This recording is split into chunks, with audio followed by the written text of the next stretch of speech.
Something massive is happening in Manchester. A wave of development has reshaped the city, and its population, economy, and prosperity are increasing at record rates. And in this video, I'll take you through some of my favourite projects. But first, take a look at this chart. It shows the UK's GDP per capita, a measure of average economic output per person adjusted for inflation. In 2003, the average UK worker generated just over £32,000 per year for the economy, and by 2023 this had risen to over £60,000, an 87% increase. In the 15 years leading up to the pandemic, UK growth averaged about 4% a year, but since the pandemic this has halved. In contrast, this line shows Manchester's performance. In the 2000s, the city's GDP per capita was well below that of the UK's, and grew at a slower rate of only 3% per year, creating this yawning gap. But about 10 years ago, that all changed. Manchester's growth started to accelerate, firstly to 4% per year, then 6% per year, and while UK growth has stuttered since the pandemic, in Manchester it's sped up, now averaging 11% per year. And this trend of Manchester outperforming UK growth is repeated across multiple metrics. The city has created 3 times as many jobs as the UK average, salaries have grown at almost twice the national rate, and productivity growth in Manchester is starting to pull away from other UK regions, including London. Across nearly all industries, value added in Manchester is growing twice as fast as the national average, with growth threefold in construction, retail, professional, scientific and technical sectors. So, as Britain grapples with a sluggish economy overall, how has Manchester defied the odds to become the UK's economic miracle?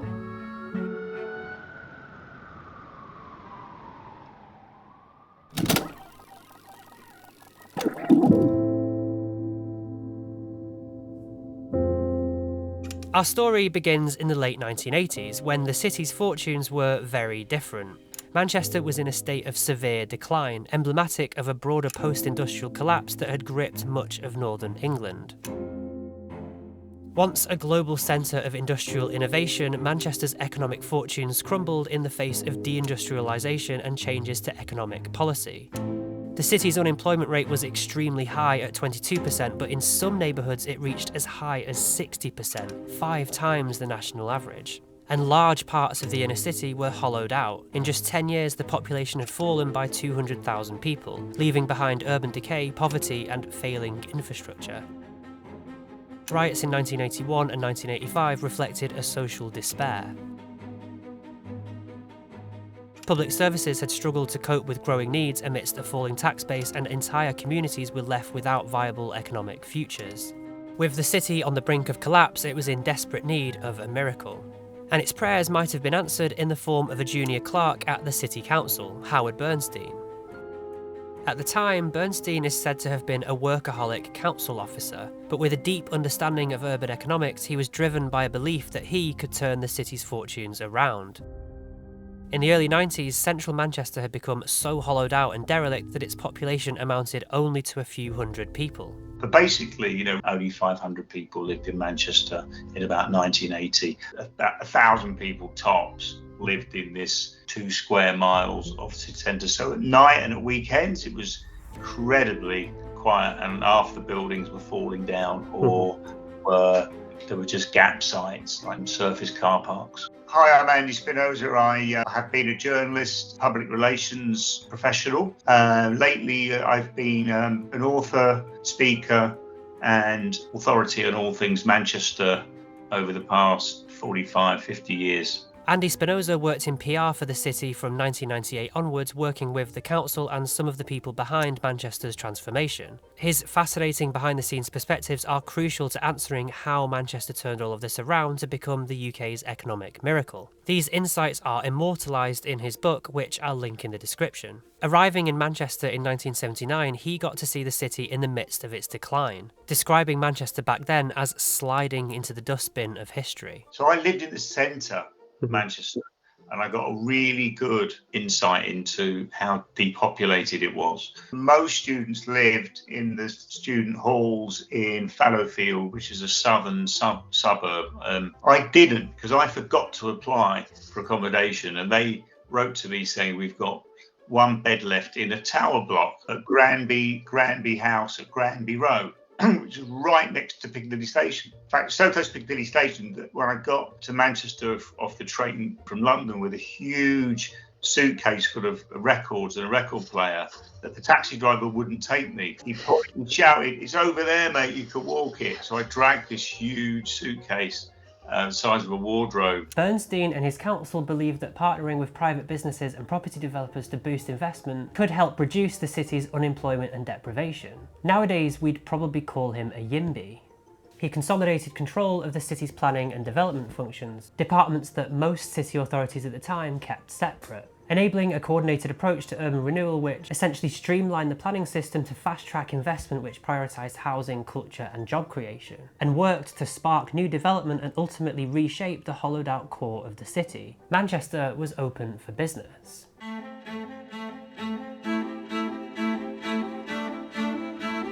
There was effectively a property developer running the council's, chief executive's office.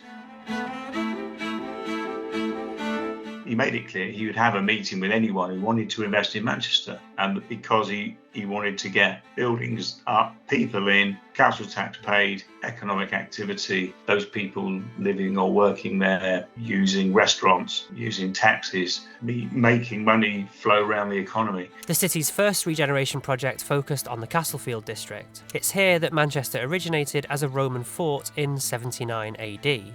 In the Victorian era, it became dominated by canals, railway viaducts and warehouses, which were subsequently left derelict by the city's decline.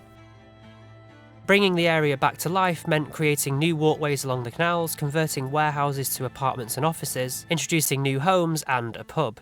And it might not seem like much today, but for Manchester in the 1990s, this was huge. Castlefield's success persuaded the council that this was the right direction to take, and the approach quickly gathered momentum. Warehouses across the city, like this masterpiece on Whitworth Street, were rapidly refurbished into loft apartments as well, fueled by the city council's proactive approach to encouraging private sector investment. But Andy argues that Manchester's fortunes turned around even earlier than this. I think what was earlier than that wasn't residential, but it was cultural. My book, Manchester Unspun, is big on this, that the cultural pioneers like Tony Wilson. So 82, you had the Hacienda. This is the Hacienda. It may not look much, but it is the cathedral to house music in Britain. This is the gateway to the dance floor.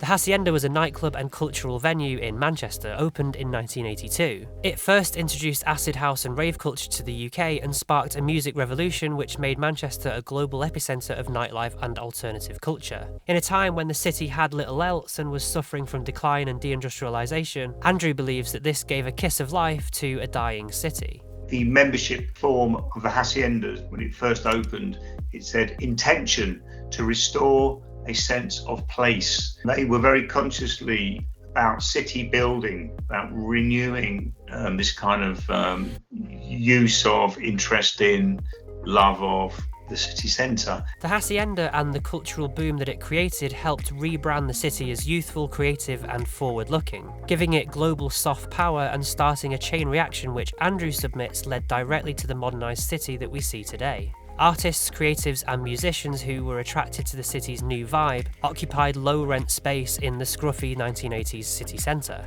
Streets upon streets of empty Victorian warehouses and mills made for a fertile and flourishing creative environment.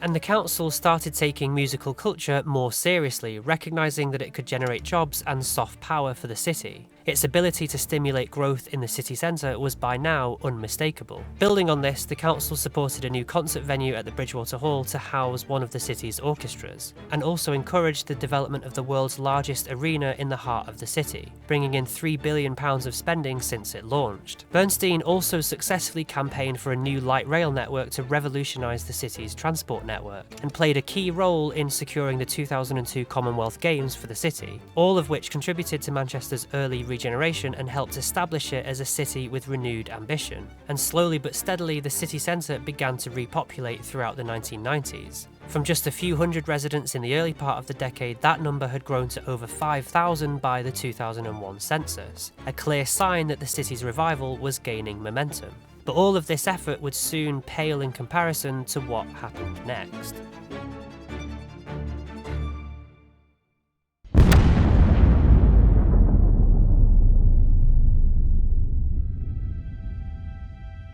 Many people mark this moment as a key turning point in Manchester's history. The bomb, which was loaded onto a van, exploded at around 11:20 this morning with devastating effect. The bomb is thought to have been the work of the IRA. Filmed from ITN's helicopter, the full impact of the massive explosion can clearly be seen. Glass has been blown out of almost every window in the centre of the city. Hundreds of people were injured, some seriously. Many were cut by shards of flying glass. A baby was one of those caught in the blast. Please move out! We're not so sure about glass from up above!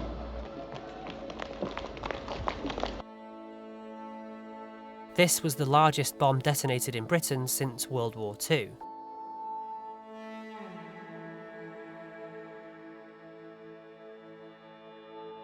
Although the IRA had previously targeted Manchester, this attack was on a scale far beyond anything the city had ever encountered.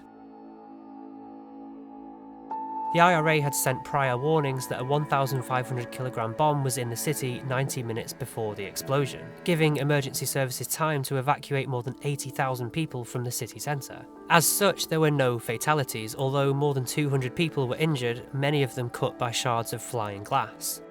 The bomb caused over £700 million of damage and destroyed the heart of Manchester's shopping district, said to have been one of the most expensive man-made disasters of all time. The sheer scale of destruction rendered a major rebuild of the city's core unavoidable. And determined to turn crisis into opportunity, city leaders wasted no time in announcing an international design competition to rebuild what the bomb had destroyed. See, the area that was bombed and destroyed by the IRA had previously been bombed and destroyed during the Blitz, and what was rebuilt afterwards during the post-war era was one of the city's least loved areas, comprising a huge new shopping centre which Mancunians nicknamed the largest toilet block in the world. So the bomb provided a second chance to properly improve the area, and the government, in collaboration with Manchester Council, set up the Millennium Task Force virtually overnight, with Bernstein at its head. Its task was to rebuild this part of the city with a modern, walkable and culturally rich area, which knitted back together old streets, reclaimed the historic core for pedestrians, attracted new retailers, vastly improved public realm, and introduced new museums and cultural attractions. To say it provided a focus is a sort of understatement, but also it did, because the bomb was, or its impact was so widespread. It was such a big reconstruction job. It obviously made a lot of news. Of course, that helped, that tension on Manchester helped spread the word. And I think the way people started to perceive Manchester, was changing. And Manchester was in luck because this all happened right as the UK was entering an economic boom, specifically an economic boom fueled by the property sector. House prices would more than double in 10 years, borrowing was much easier both for individuals and development companies, and buy-to-let mortgages that were introduced in 1996 further fueled new-build residential developments. And Manchester emerged as this focal point of the UK's economic boom. The city's skyline was awash with cranes, it was attracting massive companies to set up here, and the population was expanding rapidly for the first time since before World War II. Now, this boom would obviously come to an abrupt end in 2008 when the bottom fell out of this credit-fueled house of cards economy. Things took a turn, private investment dried up, and this forced Manchester's leaders to regroup and develop a new strategy. And what emerged from this would lay the foundation for an economic boom far beyond anything Manchester had seen before. And it's here we go back to Sir Howard Bernstein. By now, he's a long-serving chief executive at the council. He understood that keeping Manchester's revival on track would require more inventive approaches to attracting investment. See, if we go back to the graph I showed at the start of this video, at this point in the story we're only here. There's still this huge yawning gap between Manchester and the rest of the UK, and the recession threatened to kill the city's regeneration dead in its tracks. Sir Howard also worked with the government to invent the Housing Investment Fund, a loan facility that lent money to developers to kickstart housing projects in a time when getting schemes off the ground was pretty difficult and many projects had ground to a halt. It's this mechanism which has helped fund many of the massive skyscrapers that define the city's skyline today. And this approach has helped deliver 34,000 new homes in the last 10 years, and has created lots of new development which has helped transform the city centre. Although this approach of streamlining the planning process to encourage widespread development has attracted criticism, especially when in 2018 it was reported that none of the 15,000 homes granted planning permission in the year to 2017 were classed as affordable. And despite the economic boom, the number of homelessness applications in Manchester was worse than any other local authority in England in 2021, an increase of 54% in 3 years, causing many to question who all of this development was for. Now, Bernstein understood that growing Manchester's economy would probably require improvements to its creaking, mostly Victorian transport network. The tram system that Bernstein had pioneered in the early 1990s was already a massive success. So he struck a deal with the Treasury to help fund an expansion which saw it treble in size, unlocking new regeneration opportunities across the city. Constructing this metro expansion supported jobs throughout the recession and was a strategic investment in the city's long-term economic resilience. Bernstein also encouraged the BBC to move significant parts of its headquarters to the city, ultimately sparking a media, digital and tech boom which now employs nearly 100,000 people in the city and brings £5 billion into the economy each year. And he agreed a devolution deal with the government, devolving certain governmental powers to Manchester. Decisions over transport planning, housing, healthcare and economic policy, as well as power over its £6.5 billion annual budget. So the city no longer had to wait for decisions to be made by national government in London, now it could make those decisions itself. And to people viewing from other countries, this might not seem like a big deal. Most major cities around the world get to make their own decisions separate to national government. But the UK has traditionally been a highly centralised country, with almost all major decisions taken in London. Devolving power to Manchester didn't just give it political prominence. It allowed the region to tailor policies to local economic needs more effectively, spurring investment and growth. The plan also put a new mayor in charge to act as a figurehead for the region, first elected in 2017. He's continued Sir Howard's work but on a larger metropolitan scale, allowing him to bring the region's bus network back into public control, resulting in a unified army of yellow buses, which contrasts beautifully with the city's red brick architecture. He's also helped considerably towards reducing homelessness in the city, and is planning to further revolutionise the transport network by bringing the rail network into public control as well, with plans for a new underground network currently being drawn up.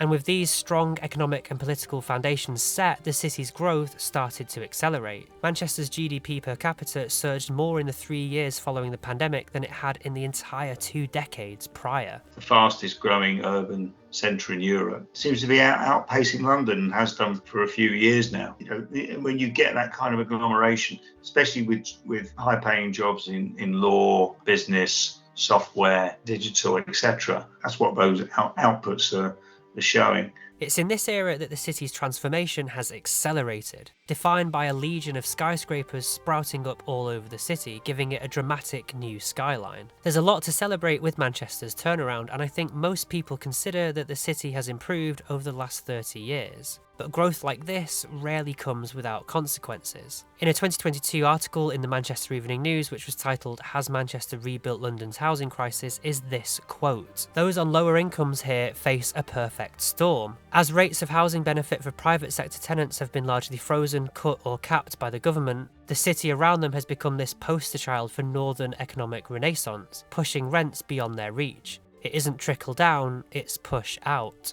And despite this rapid growth, it still isn't job done for the city's revival. Centre for Cities estimate that the city remains 35% less productive than London, and lags behind cities of a similar size in mainland Europe. They claim that Manchester has simply stopped falling behind rather than it surging ahead."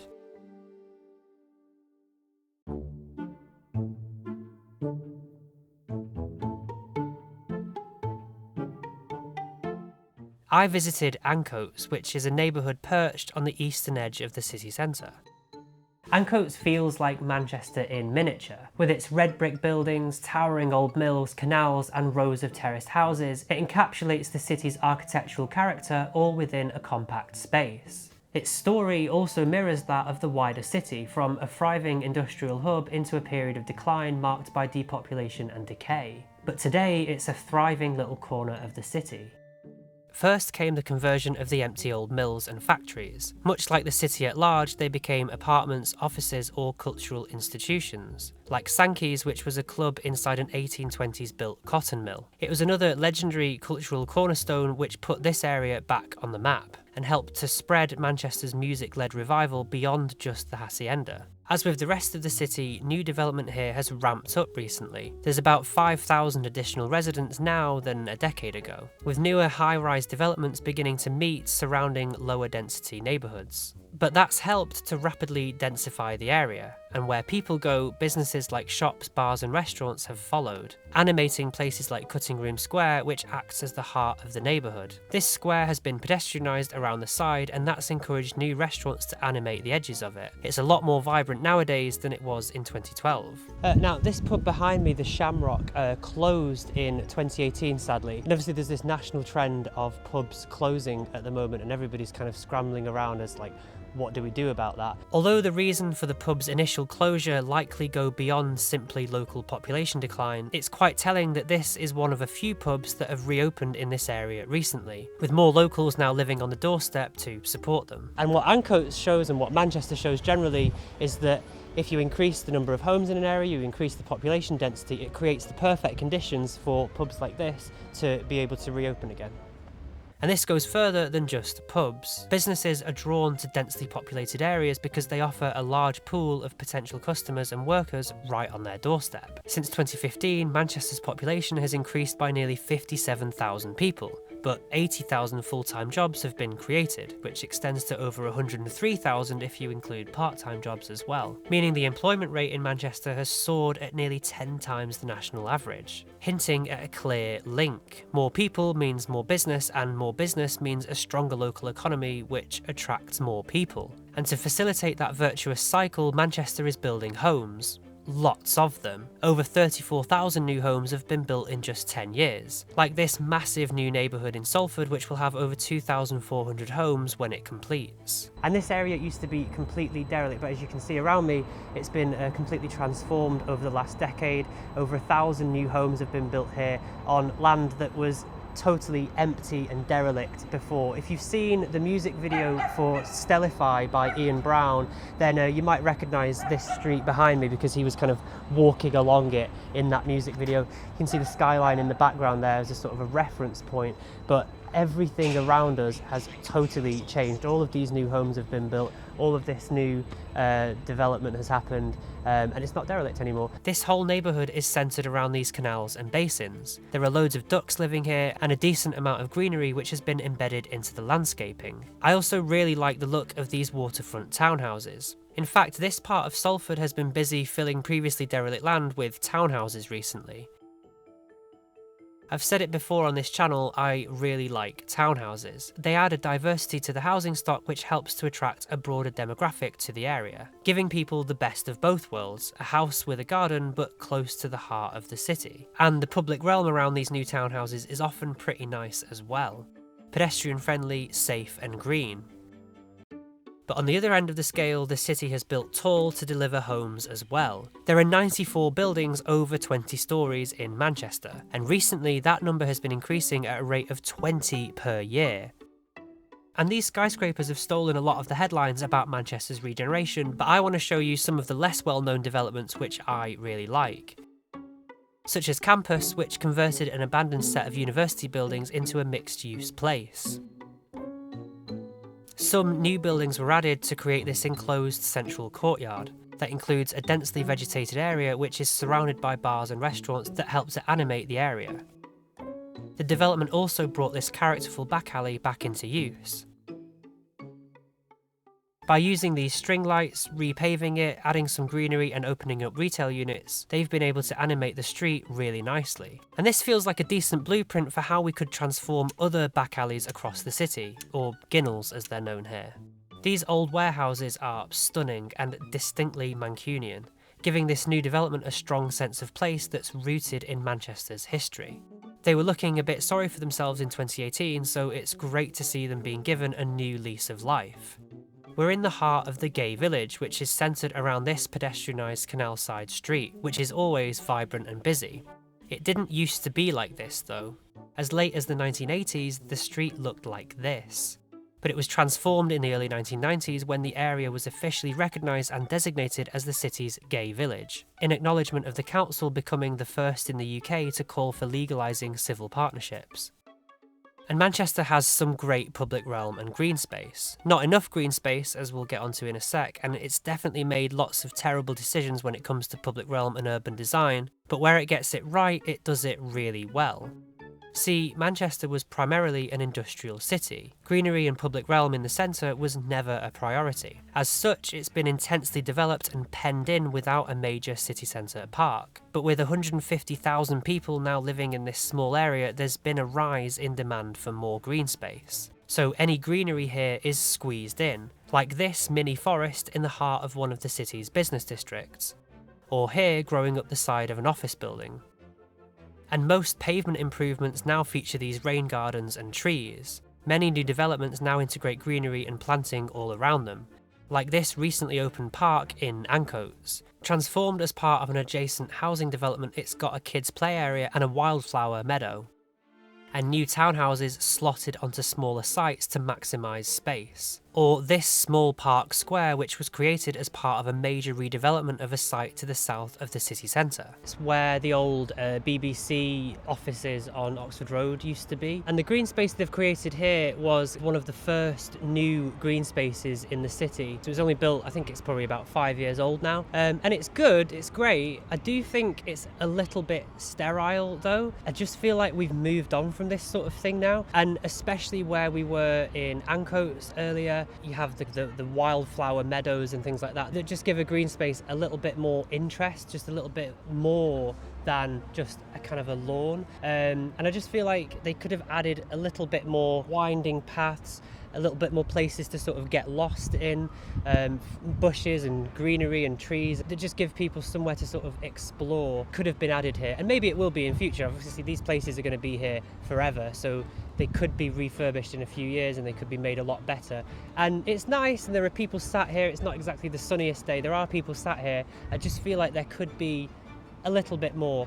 Interestingly, at the back there, they're extending this green space. It's interesting to see at the back there that they have actually done that. They've added a few more winding paths, they've added a few more bushes, they've added a bit more greenery, they've added a bit more that you can get lost in a little bit.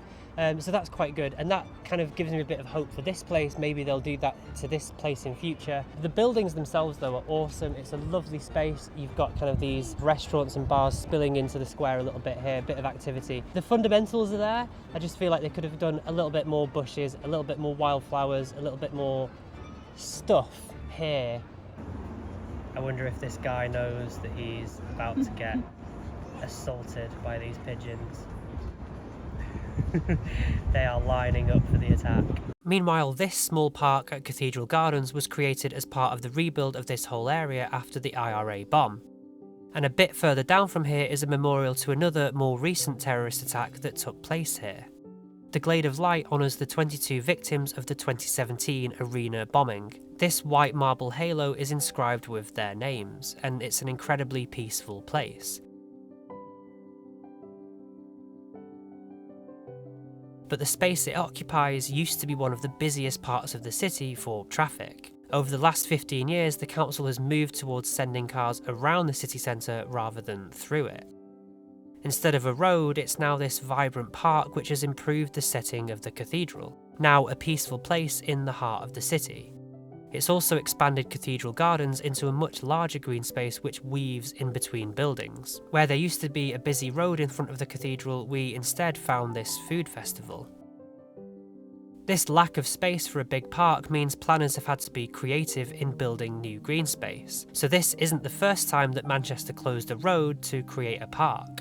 So we're standing in Brunswick Park, which used to be Brunswick Street. It used to be quite a busy road through here, linking Upper Brook Street with Oxford Road, which is behind me here. And I think it was about 10 years ago now, they closed it to traffic to create this public space. And it's a lot more peaceful than it used to be as a road. It's a lot more peaceful at the moment because we're in the middle of summer. It's outside of term time, so this whole area is quite quiet at the moment. But yeah, much better. Loads more trees, loads more greenery, loads more bushes and planting, and just a nicer place to be than it was when it was just a sort of a tarmac desert road. It's another one of those where if you have a road that isn't very busy, doesn't have many cars on it anyway, it's a very quick win for a city to just kind of close it and create a nice bit of public realm, a nice bit of greenery for people to just sit around and relax. There's a few cafes around here that sort of spill into the space as well. And yeah, just again, a lot nicer than a road. The new park is part of a network of green spaces that have been created across the university campus here, turning it into this brilliantly green and walkable place, perfectly framed by Alfred Waterhouse's Oxford Road masterpiece. Another Waterhouse masterpiece is also being given a nicer setting. The town hall sits at the heart of the city and fronts onto Albert Square. Until a few years ago, a road looped around the square, but that's now been closed, which has expanded the square's area by about 40%. A landscaping project is underway to create a more welcoming place to appreciate the stunning town hall, as well as other architectural beauties which surround the square. Bars and restaurants have extended outside, and that's already giving it a proper mainland European vibe, despite still largely being under construction. The Northern Quarter gives off a similar vibe nowadays as well, with these restaurants expanding into streets which were first pedestrianised during the pandemic. It's centred on Stevenson Square, which up until 2019 was pretty grey and dull. But since then it's been pedestrianised and improved, and cafes and bars have opened up along the edge. I'd probably drone on a little bit too much about allowing restaurants and bars to spill into the street, but it is genuinely a good thing. It animates streets and squares while giving local businesses room to expand. King Street, shown here, was struggling as a retail location only a few years ago, but restaurants started opening in empty retail units, quickly breathing new life into this magnificent street. And that's helped revitalise the area's retail sector, and it's now evolving into Manchester's jewellery quarter. In Manchester, closing roads isn't just about creating parks. True to the city's spirit, sometimes cultural centres are built on top of closed roads too. This cultural centre opened in 2023 and provides various performance spaces ranging from 1,600 to 5,000 capacity, attracting more music acts and tourists to the city. It's created 1,500 jobs and is set to bring £1.1 billion into the economy over 10 years. The new venue anchored the regeneration of this surrounding area, which has brought new homes, space for businesses, lots of new shops and bars, and new public realm, which helps draw people down towards the waterfront here. This stump used to carry the world's first passenger railway, the one between Manchester and Liverpool, over this river. This nearby pub is yet another 19th century central Manchester pub which has reopened recently. And these string lights illuminate the street without cluttering it with loads of lampposts. This video was originally just going to be an overview of some of the recent developments I like in Manchester. But after doing more research on Manchester and speaking to Andy, it turned into this months-long project which has been a joy to put together. Learning about how Manchester laid the foundations for its recent success. A process that has taken over 3 decades and admittedly still has some way to go. The Sunday Times, most Sundays have got a kind of a wraparound advert with the towers and the headline, Manchester, the most ambitious regeneration story in Europe. Anyone who knows the place knows that is exactly what it is. The Manchester model could provide a blueprint for other post-industrial cities or just places that are struggling with finding a purpose or an identity in the post-pandemic era. Attract people into cities with stuff that's worth visiting or that they can't get online, like music, culture, history and public realm, which encourages you to stay here a little longer. As Andy mentions in his book, the Hacienda founder's intention to restore a sense of place is substantially mission accomplished. And thank you so much to Andy for agreeing to appear in this video. This is one of a 2-part series on Manchester. The next video will focus on the massive improvements planned to the transport network, including plans for a new underground network. So if you don't want to miss out on that, please do subscribe below. Thank you to Andy for agreeing to appear in this video. I've put a link in the description to his book, Manchester Unspun. He recalls the story of the city's revival from his arrival in 1979 to today. If you liked this video, I highly recommend you checking that out for a more detailed perspective. Thanks for watching and see you in the next video.